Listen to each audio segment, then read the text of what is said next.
Sebenarnya salah macam tu pemahamannya. Boleh jadi darah yang keluar tu sebulan lebih tu boleh jadi adalah istihadah. Sebab apa?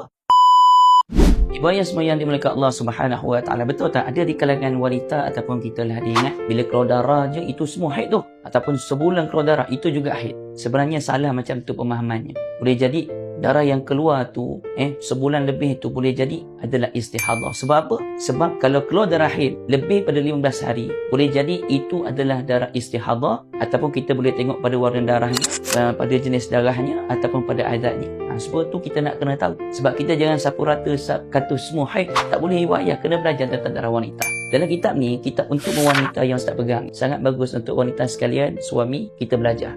Kita cerita tentang hukum hakam jenis darah wanita, darah haid, darah nifas, istihadah dengan lebih detail dan terperinci, dengan jadualnya, susunannya, kiraannya dan sebagainya. Apa tunggu lagi? Dapatkan kitab ni, kita belajar. Tekan beg kuning kat bawah, kurang aja. Sebelum kita berdosa dengan Allah tinggal solat, baik kita belajar sekarang. Wanita, wajib awak kena tahu. Suami, wajib awak minta anak isteri awak tahu juga perkara ni. Tolong bawa mereka belajar tentang darah wanita. Tekan beg kuning sekarang.